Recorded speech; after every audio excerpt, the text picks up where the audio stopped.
Hello,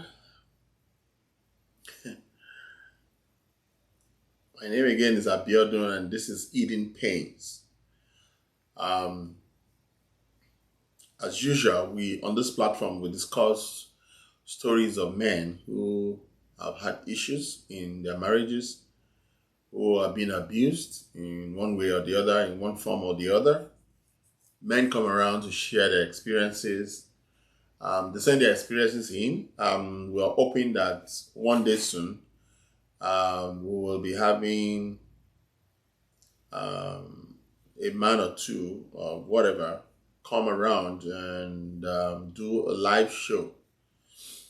Please like, subscribe, and share this story. More importantly, I think you need to subscribe because if we don't get to 1,000 subscribers, we will not be able to have some benefits of having 1,000 subscribers, such which includes being able to bring someone on a live show, share the link of be able to share the link of the WhatsApp, I said WhatsApp, YouTube channel, so that um, we can have a live show. Someone can actually, come in and tell their story. So please like, subscribe, and share. We bring very important stories to this channel, and lately I've noticed that women are not bringing their stories, but I know that someday soon we're going to have we're going to have a woman share her story. But I have a story. Fortunately, this one is from Ghana. Hmm. A brother in Ghana reached out, watched one of my videos, and he told me about how he was once divorced, and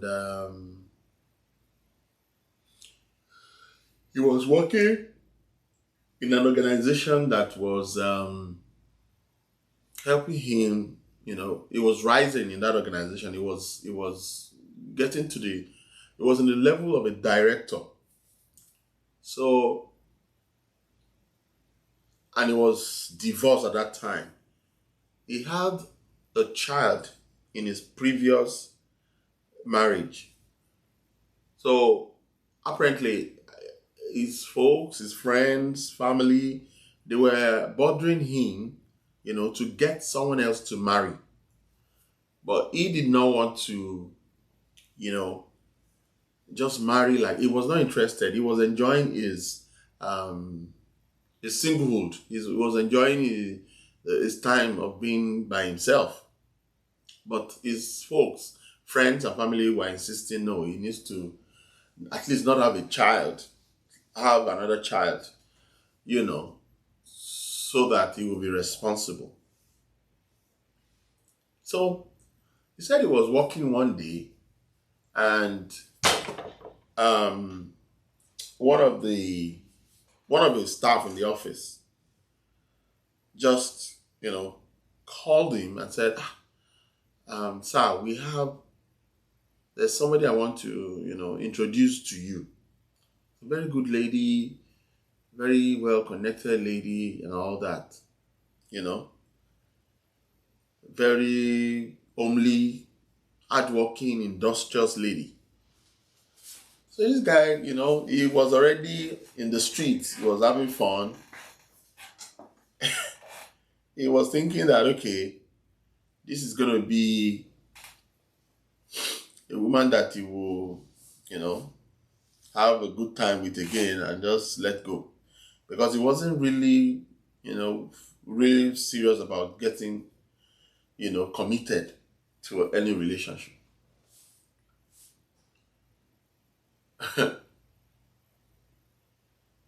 So the company this Ghanaian brother I was working with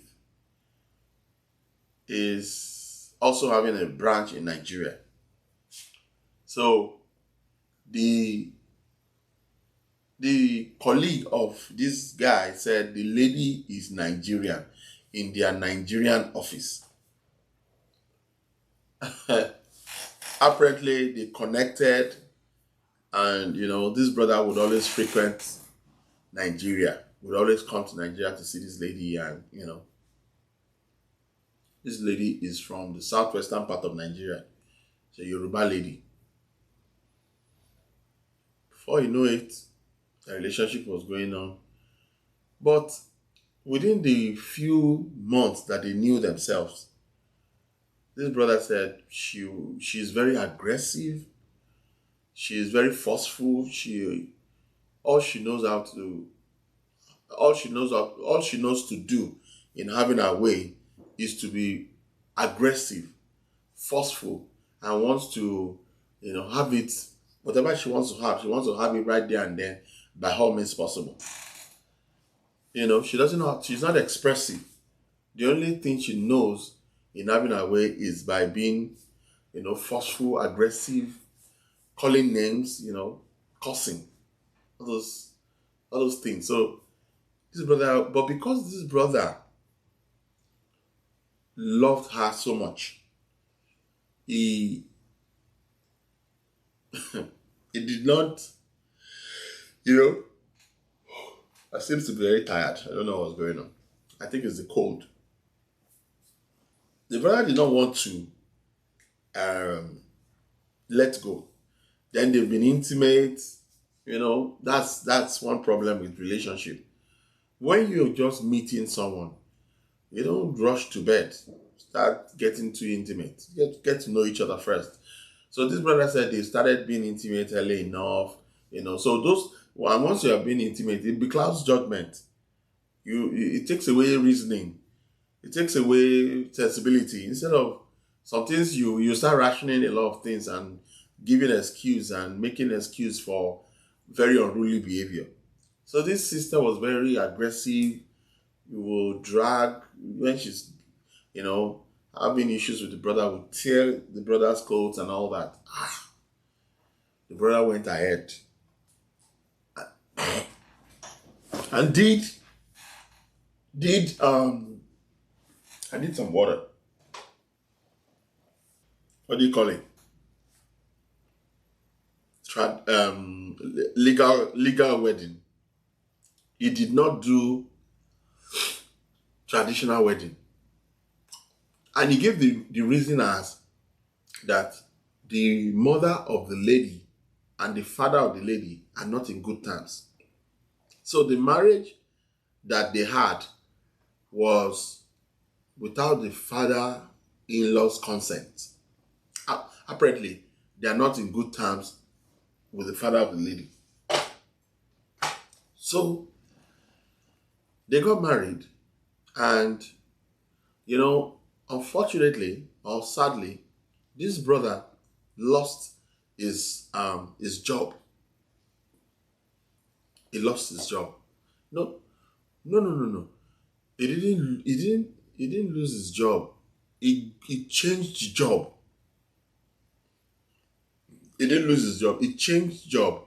So in process of changing his job, the job took him further away from family, the newlywed. So he was having less time of, intimacy with the wife.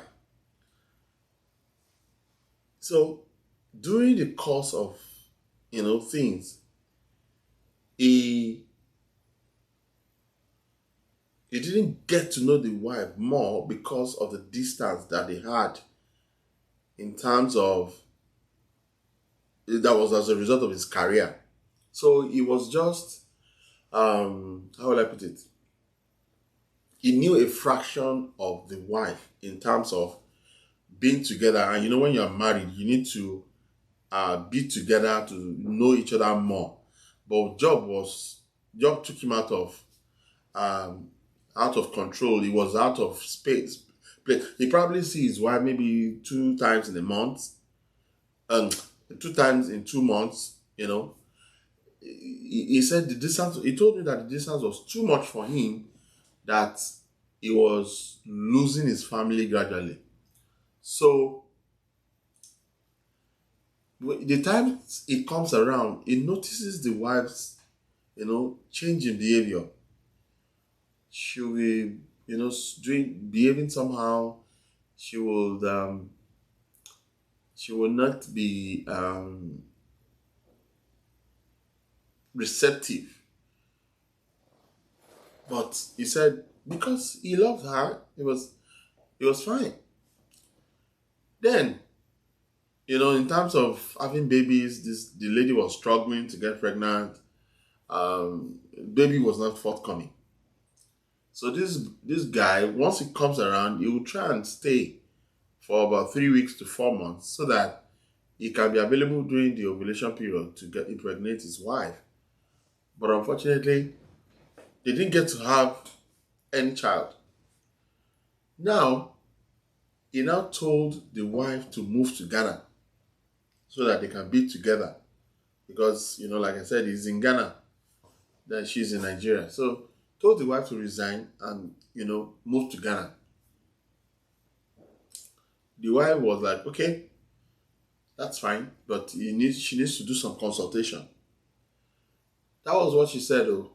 And that is how, after like 2, 3 weeks later, the husband does not even talk about relocating to Ghana again. He was the one that moved to Nigeria. He moved to Nigeria without a job. But the good thing was, they already had a house here in Nigeria. There in Nigeria. So apparently, he has a place to move to, and she also has a place to move to. But over time, he just discovered that the wife will be receiving phone calls that are strange. And by the time you check the phone number, they were international numbers. Sometimes, most times, it starts with +1. And then he was beginning to be worried. And he knew that if he asked the wife that, who are you talking to, she will, flare up, like I said, aggressively want to have her way, or aggressively want to respond to you. So he had to stay away from that. So afterwards, after a while, this brother, did not have a job, but he had some savings. So he decided to move overseas. So he got to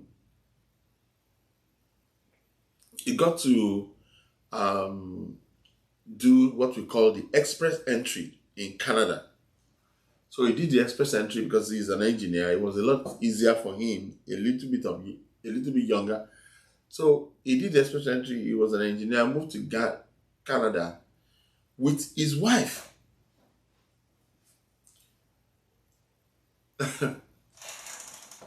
Unfortunately, moving to Canada began the doom, or his undoing, in terms of his marriage.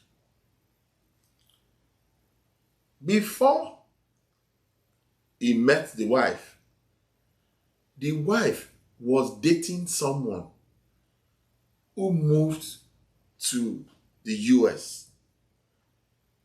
Sadly for this brother, the wife was in touch with the ex. The brother was the ex. So she was in touch with him, but the Ghanaian brother did not know. In fact, he told me that one day the ex in America mistakenly called when he was in Nigeria together with the wife. And when he saw the number, he picked the call. No, he said she picked the call and was receiving call. She was receiving the call. But the way she was talking, she knew it was the ex-boyfriend. So she screamed at the background to the guy and said, "Don't ever call my wife again. Why are you still in touch with my wife? Get off the phone, blah, blah, blah, blah." he now told me that when he said that, the wife had to start shouting at him and saying, "Why will you do that to him? Why will you do that to him? If somebody is your ex, it doesn't mean that you cannot talk again. What's the meaning of that? Why don't ever do that again? Don't ever do that with my ex or try that nonsense again." You know, the wife, instead of being sober and all that, she was now telling the husband that he should never try that nonsense again, that is her ex, and that he called doesn't mean that they are having anything together. Ooh.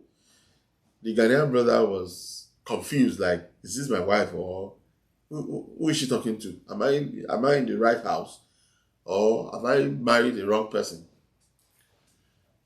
The case of abuse now escalated when they got to Canada. The lady apparently was keeping in touch with the ex, because as at the time they got to Canada and as at the time the guy left Nigeria, he was undocumented. And when I say undocumented, he hasn't gotten his papers. He's living under the shadow of the system. He's, everywhere, just trying to survive. So the husband of this lady had already taken the wife to Canada based on express entry, meaning on a platter she has the what we call the green card of Canada. She has the green card of Canada that we call permanent resident of Canada. She became permanent resident of Canada. Immediately they got there, under few months, she started creating chaos. She started creating problems for this Ghanaian brother, so that the police can come or neighbors can call police on them. Do you understand? So this brother told me that he had to keep calm. People in the office started, emaciating, and people in the office they started noticing that something is wrong with him. Then he now told me that he now confided in a Jamaican brother who now advised him and said, there are 3 things you must not have issues with in this country. Never have the issue of DUI. Never have the issue of sexual blah, blah, blah to children. 2, and never have domestic V with a woman. That is 1. For those 3 offenses, you will never enter the US again. You can never be Canadian citizen, and then you can never get a good job again. So your career is ruined. You will never enter the US again if you have DUI. If you are ever caught on any offense relating to driving under the influence, or domestic V, or you have issues with children, minors. It's big here. So he had to stay away. But in the process of trying to stay away, he had to put cameras in place in the house. That was when he now discovered that the wife was making calls to the ex-boyfriend, that she's already perfecting the plans of bringing him over so that they can get married. At least if he doesn't have papers in America, at least he can have papers in Canada, and they can rekindle their love and continue from where they ended it. She was conversing with the guy, and the Ghanaian guy, before he left the house, had already planted, microphones or cameras in the house, minute, such that nobody can detect. So he was listening in, he was watching the camera, he was doing everything. That was when he knew the reason why. He said when he was applying, or when he was making moves to leave West Africa, he suggested several places to the wife. The wife insisted it must be Canada and not Canada alone. That if she were to go, she would have preferred America if she can easily get their papers. But the America is difficult, that they should just stay with Canada, where they can easily get papers, But she was doing it for a selfish reason. She was doing it to reunite with the ex.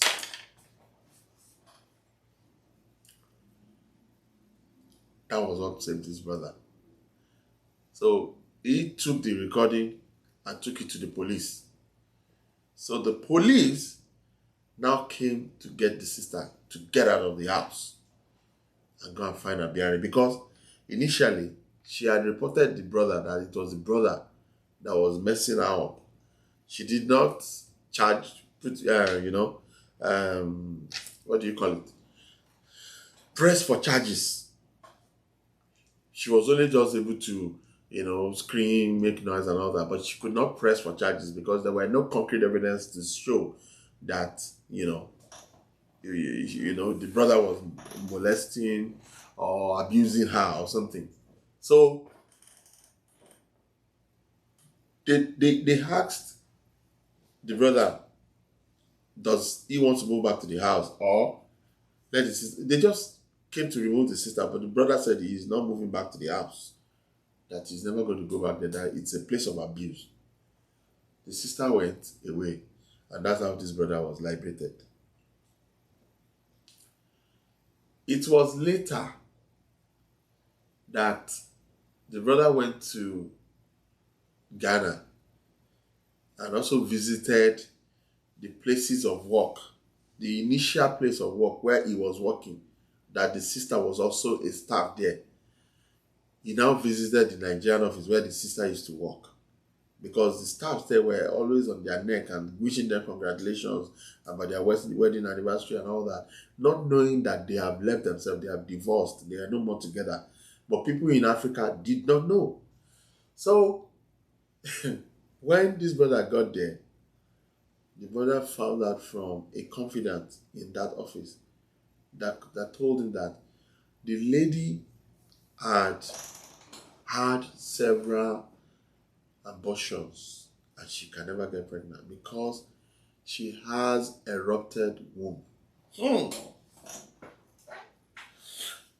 That she had erupted womb. This brother told me that it was the story of the South African lady that he had that made him to say the world needs to hear this story too. That all the while that they were looking for babies and all that, the wife was a basket with plenty holes. Nothing was being retained. She can't even get pregnant except by miracle. It was the friend in the office in Nigeria that had to give this brother heads up that the wife that you think you have has issues with her womb and all that. That is how this brother escaped this sister without, there was a closure for him. Though it was very bitter, but there was a closure for him to say, I was with somebody who doesn't know what care and love is, but somebody who feels that because your ex had been the one that did you, then your ex must be with you for the rest of your life, which is a lie. That somebody disview you doesn't mean that the person is meant for you. This is the story. The sister now, upon investigation, the sister and the brother, they are together, and the brother has had his PR in Canada. And this whole PR thing is, stays on the brother's head, because it was the brother that financed it. So he was the major financier. A lot of his friends told him that he should go and report the case to the authority, that the ex-wife just used him to achieve or score some points in terms of, moving from Nigeria to, in terms of her moving from Nigeria to the US. She used the opportunity that the brother could, help. In fact, he told me one day that in the process of doing the express entry, he needed more points. There was an opportunity for him to get 5 points for that alone, which would have shot him into the into limelight. And the only 5 points can only come from someone, maybe like a dependent, a wife, or just a dependent that can actually do the English for the primary applicant. The wife said she's not ready, she's not interested, that she will never pass, that there's no point. Meanwhile, this brother had already paid. Oh, he said that time was over 50 something thousand naira. The money went to waste. So the lesson in this video is, let's be mindful of the people that we bring into our life. Let us try and know their history. It's important to know their history. It's important to know how they have lived their past lives and why they are single. It's important to be able to decipher, why are you single? What happened that you're single? Where's your ex? Are you still very much attached to your ex? Because so many ladies are married and they have never left their ex in their heart. Their exes are still in their heart. They just have left their exes physically, but in their heart, they still belong to the exes. So it's very dangerous to, be in such a situation. It's important to be able to decipher and make sure that, you are starting on a clean slate on both ends. Not that somebody is still having affection, and very deep affection, for someone else somewhere. It's better they should go and, finish up with whatever they want to finish up with that person. And if they still meet you single, fine. But if they don't meet you single, then everybody should move on with their life. This is the story of my brother. The lady went back to the ex, gave the ex the PR card, or gave the ex legitimacy in a new country, after using another man. So please be careful. There are terrible, terrible, terrible people out there. We have to be very careful. Man or woman, please be careful. Thank you for listening in. Please, the world is even getting worse every day. You can send in your story so that others can learn from it. And I wanted to say something. That's about what I wanted to say. But please, be careful, be careful, be careful out there. Please send us your story. We want a woman's story, a woman who is being, abused. We want to hear your stories too, so that we'll give you a chance. It doesn't have to be men alone that are bringing their stories. Women too are also allowed on this platform. We'll be more than glad to host you. Thank you very much. Take care. Please like, share, and subscribe. We need the subscription to be able to get to 1,000, so that we can bring in people. People can talk, use the link to, converse. People can call in, advise, and all that. So thank you all the same. And once again, Happy New Year.